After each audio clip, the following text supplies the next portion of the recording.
Hello, and welcome to today's episode of Taylor Talks Comics. Today, we'll be talking about Batman and the Outsiders.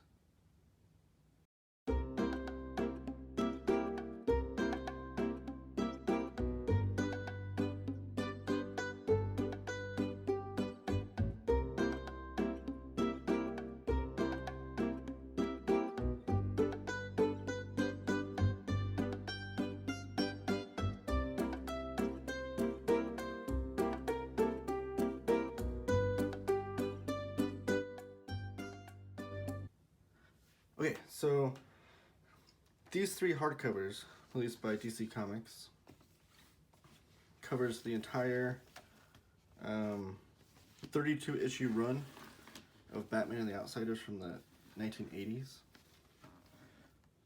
This was a run that kind of came to fruition during a time when Batman was, I guess, not really doing much.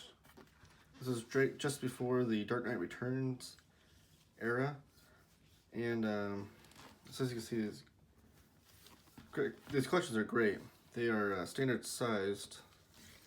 I'll do a little size comparison for you. So here's volume 1, and here's your standard size trade paperback.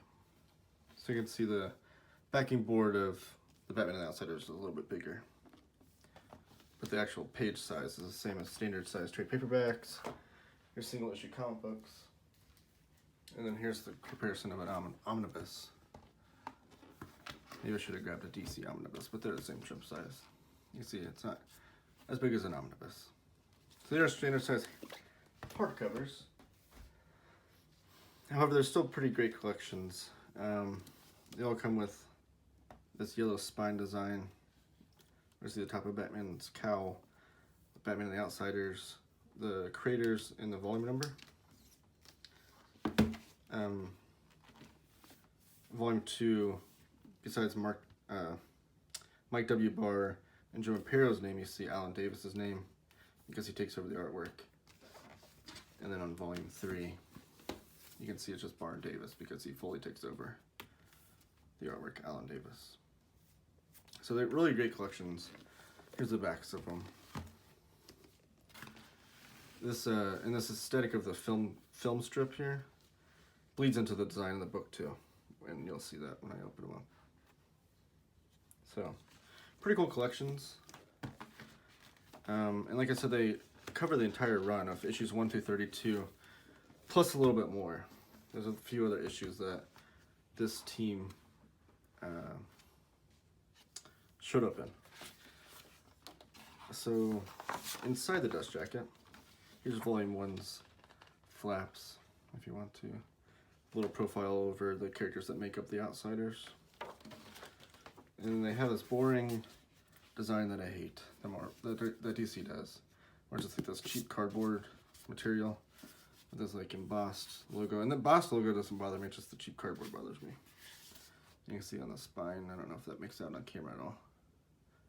Kind of the embossed same insignia that's on the spine of the dust jacket.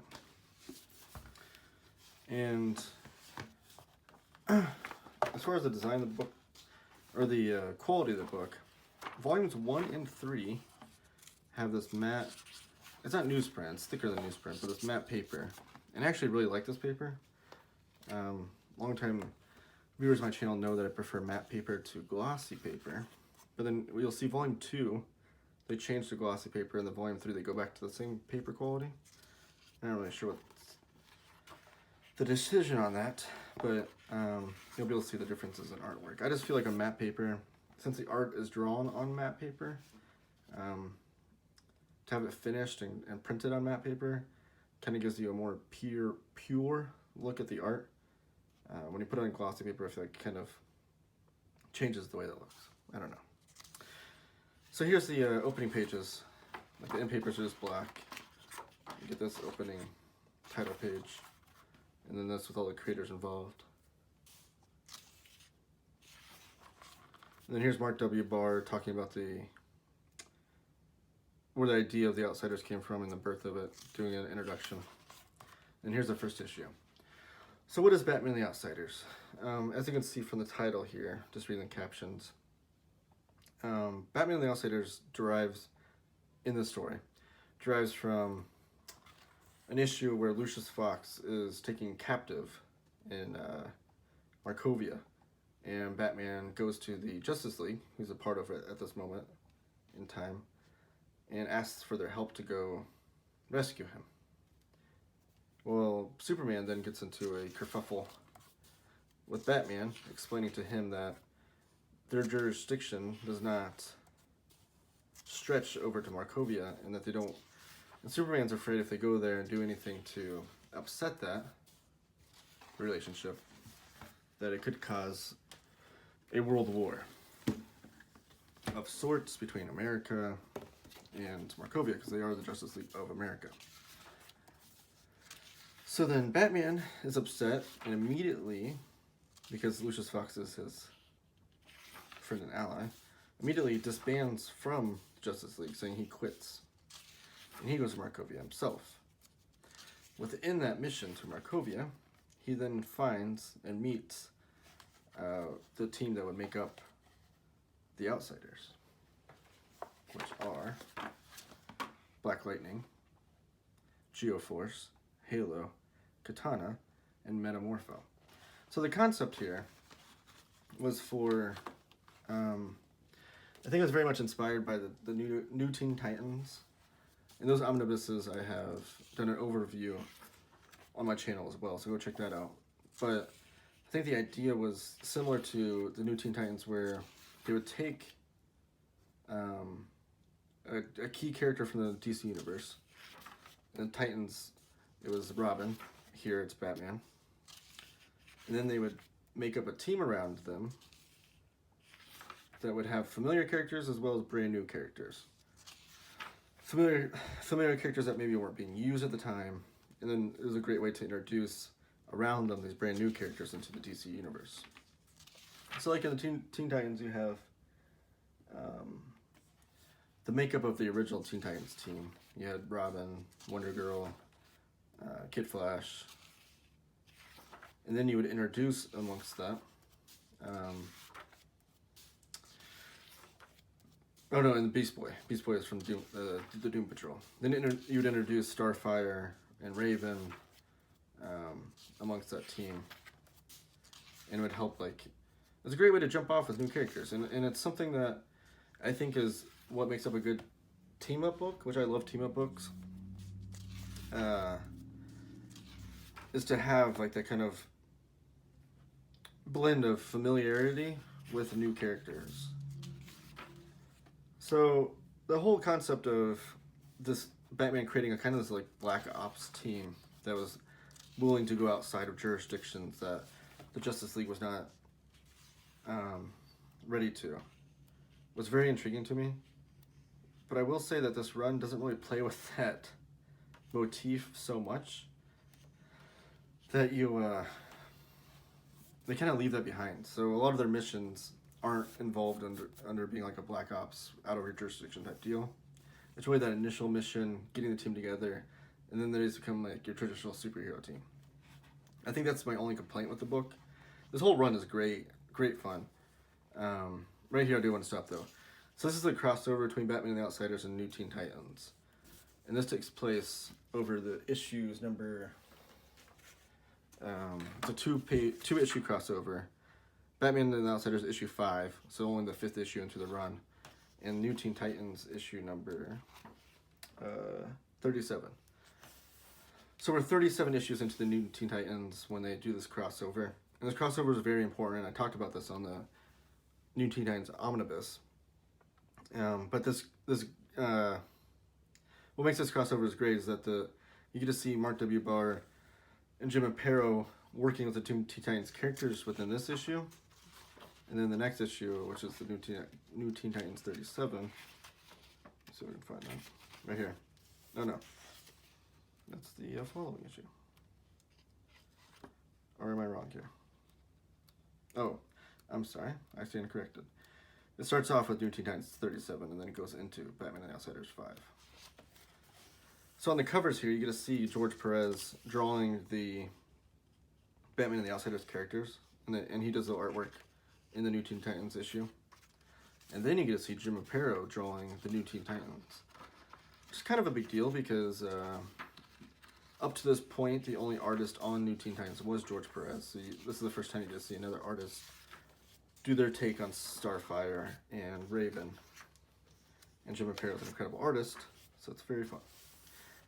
Another thing that drew me into this run was that these, like, very loud and bombastic and classic superhero costumes. Like, this is like, when I think of superheroes, I don't think of the X-Men movies where they're all wearing black leather. That's not a superhero costume to me. I want colorful, ridiculous costumes that you would never see a real human being wearing out in public. That's what makes it fun to me. Colorful, vibrant, loud, different. Like, here's a great action shot. Like, you get Halo in her... I think Halo's costume design's great. I think it looks very different. I love the streaks in her hair. And then you got Geoforce in his costume that matches his sister Tara, which is why another reason why the crossover happens between the new Teen Titans. And the Metamorpho is just completely ridiculous, colorful. You get Katana with her classic kind of samurai outfit, and then Black Lightning with his big collar, and it looks like he's wearing like almost a tracksuit. So, ridiculous costumes, a team up, interesting premise, great artwork by Jim Aparo. Those were all the things that sold me on this run, and the reason why I went and bought all 3 of these volumes at once. So, another good thing about this run is there's very much themed issues. Like this issue here is a classic Christmas issue. It all surrounds Christmas.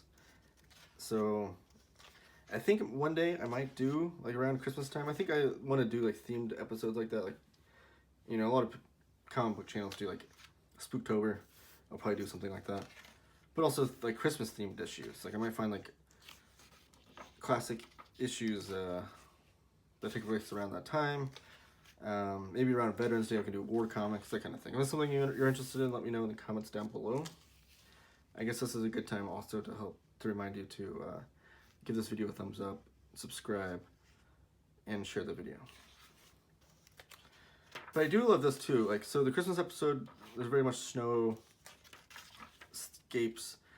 in the scenery. This next issue continues that motif. One thing that always kind of bothers me is like a lot of these superheroes stories take place in like New York or Gotham or Metropolis, like these like very much East Coast, northern East Coast type cities, but you never see snow. And snow is a very big part of the year of the cityscape during that time. So you'd think you'd see it more often, but so I'm glad they put that in there. It gives it a realistic feel. So here you see the killing of the Black Lightning issue. This actually takes place before you see Wolverine on a similar looking crucifixion, I guess, if you will, in the X-Men. So it's kind of cool. So here's Batman the Outsiders versus the Masters of Disaster. And this book here, the first volume, includes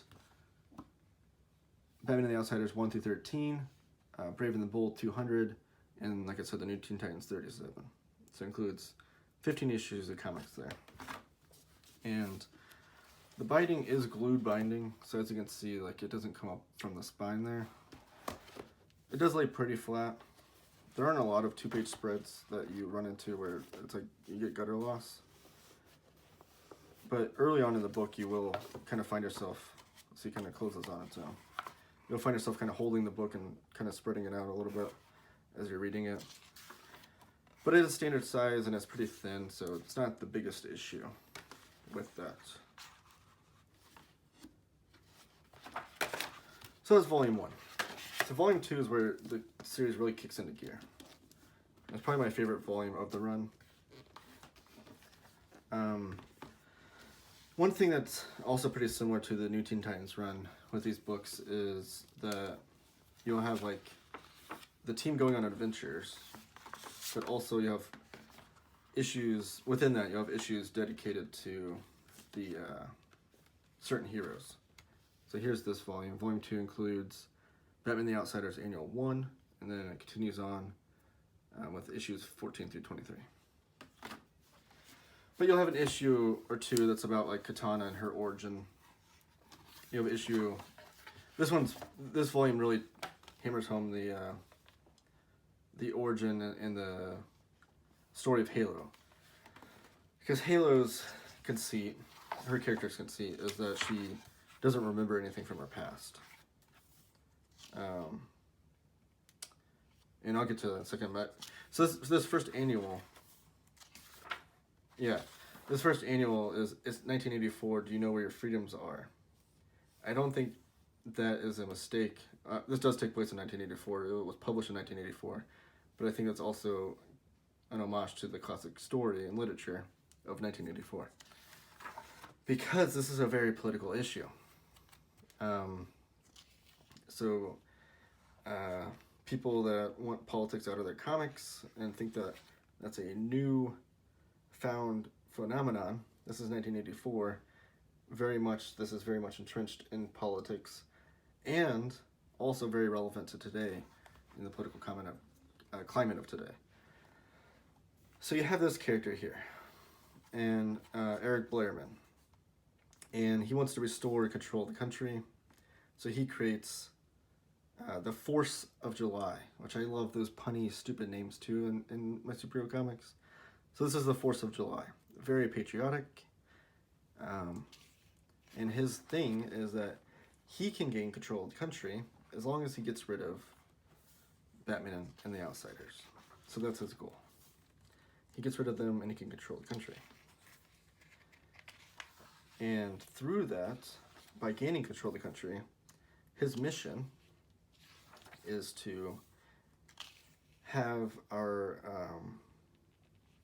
televisions be two-way, so that while you're watching television, the government can watch what you watching television, and through that kind of monitoring and surveillance, they can control people, control the government. It's very much a fascist state of mind, very much reminiscent of like V for Vendetta when they have the cameras in the alleyways and stuff like that.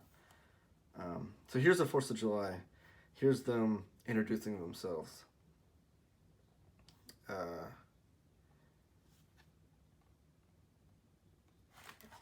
Hold on. They just have such funny names. I don't want to miss it.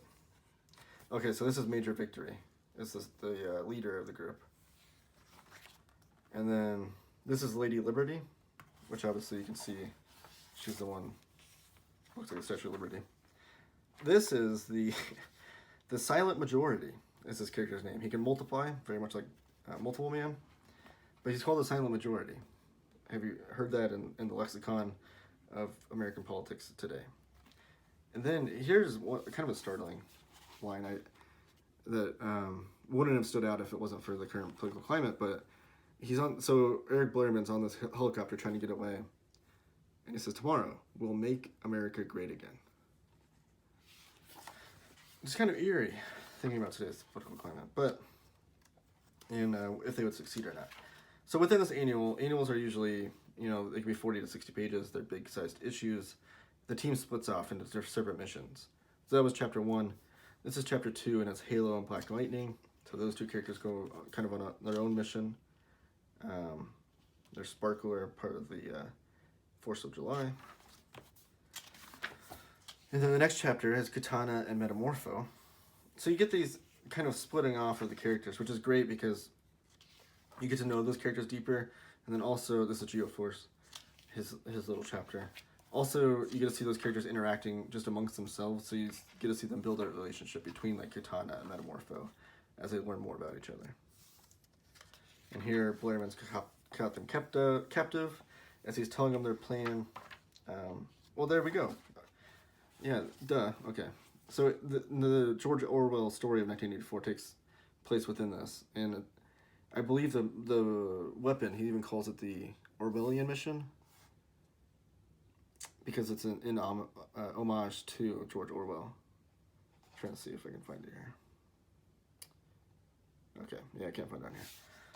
But they're very much, so the George Orwell story takes place very much in here. He even has like Marxism is talked about in here. And you can see like this very patriotic scene of this parade. And that's his whole thing, is that like patriotism above all. you know, death before dishonor. You fight for your country's flag and above all else, kind of thing. And the Batman and the Outsiders, their thing is, well, we should have freedom of people. We shouldn't be surveilling people, and we should all, you know, be treated as equals and fight for that. And that is the true patriotism. So, wherever you stand on that politically, take it as you will. I thought it was an incredible issue, especially for today's day and age. And that bleeds right into issue 14, which is all about the '84 Olympics. And this issue is drawn by Bill Willingham of the Fables fame. He draws Fables. And I'll be remiss if I didn't point out that Adrienne Roy is the one that the colorist throughout this entire run. She's also the colorist on the New Teen Titans. So, big time colorist throughout DC Comics at this time, Adrienne Roy. And the colors are great in this. So Bill Willingham, his style is very different than Jim Aparo or Alan Davis. So you get this really different looking issue. It's just kind of fun to see his art style. And then the Summer Olympics story continues. This time we have Trevor Von Eden as a guest artist, which is pretty cool. He has very much a darker style with his inks. Like, look at this. Like, this looks nothing like you've seen me flip through so far. So that's cool. And I think Von Eden comes back too for one of the annuals. And then we're back to Jim Aparo. He did this incredible cover that looks like Egyptian, like, hieroglyphics. I had to look to make sure this was Jim Aparo, but it certainly was.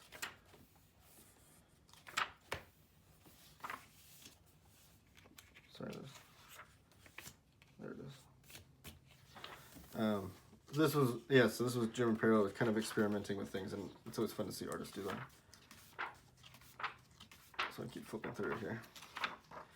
So you get this few issue arc of these Egyptian gods fighting the Batman and the Outsiders. And I will say that storyline in itself was kind of the worst part, I guess, of this whole run for me. But it's still important to read because there are certain issues that you get with this right here. Like, this was so heavy and impactful, and if you just blow through the Egyptian storylines, you're going to miss this. But this, like, I think it's an 8-page strip, kind of 4 pages. So this story here, you have Professor Rayburn and you have Miss Howard. And, I mean, if this isn't reminiscent of things we see today, and unfortunately ever since the 80s, but Professor Rayburn is coercing Miss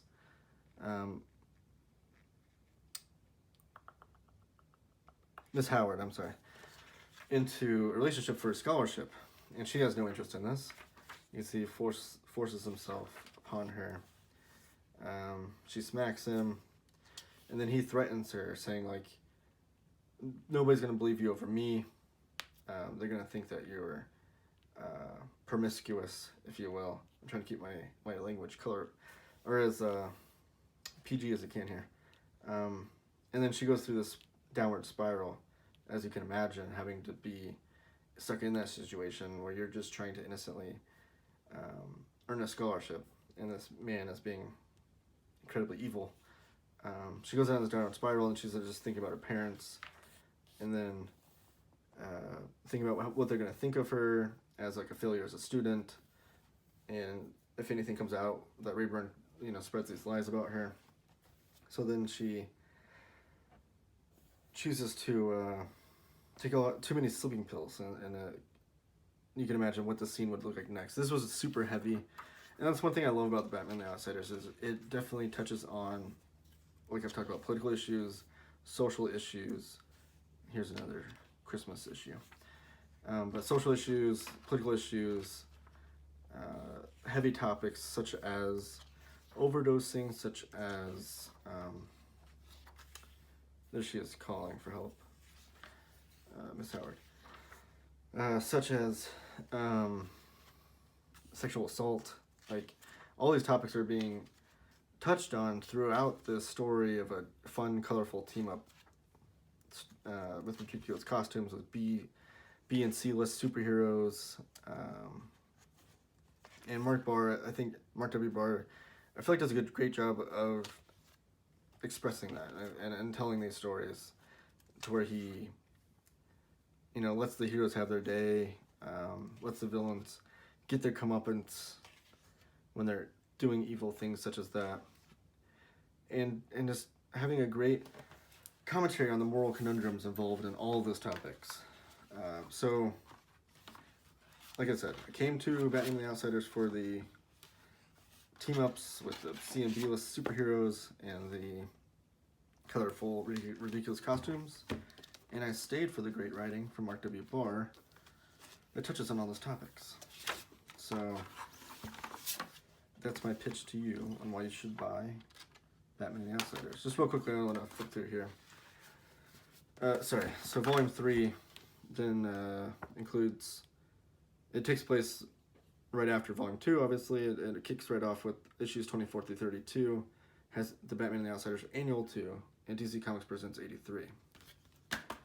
And we are back now in this volume with the matte pages. So we have this first story here, which is the DC Comics Presents 83, and includes Superman. And by now, Alan Davis has taken over, and I'm not super familiar with Alan Davis's work. I'm familiar with the name and I know what he's done, but I haven't read his runs, and I think one of the big runs that I want to read, or have always wanted to read, is Excalibur, the X-Men spin-off title for Marvel that he was the artist on, as well as his run on Captain Britain that Alan Moore wrote. Those are both runs that I want to read for Alex Davis, and this kind of just re-emphasized that, the great Alan Davis artwork within this book. So yes, so Batman and Outsiders leaves issue 32 with Batman walking away, and it says this is the last issue of Batman and the Outsiders. So there aren't a lot of back matter here as far as like sketch work or anything like that. You get some character profiles and that kind of thing, but nothing too major. But this video has already run long, so I don't want to cut it kind of short or wrap up here. But this run is a lot of fun, and like I said, it has a lot of heavier topics than I was expecting. But I would highly recommend all of these books to you guys. They all they all have a cover price of $49.99, but you can find them on in-stock trades, I think for $26 or $27 each, around that price point. And you get all three. They're all still in print as of today. I do hope that they eventually release an omnibus, with it being a 32-issue run, and then having like a handful of other issues coming in around 36, 37 issues total, would make perfect for one omnibus-sized book. And I would love that, and have oversized artwork of Jim Aparo and Alan Davis. I would definitely upgrade to that if that were to ever come to be. But like I said, these are still in print, so I'd recommend getting them now, picking them up. Batman and the Outsiders. Thank you for watching Taylor Talks Comics. Like and subscribe, give a thumbs up. Comment down below if you've read this run, or if you want to read this run, or if you want more information on it. Maybe if you want me to do a deeper dive on each volume in its own separate review type video, let me know. Thanks for watching.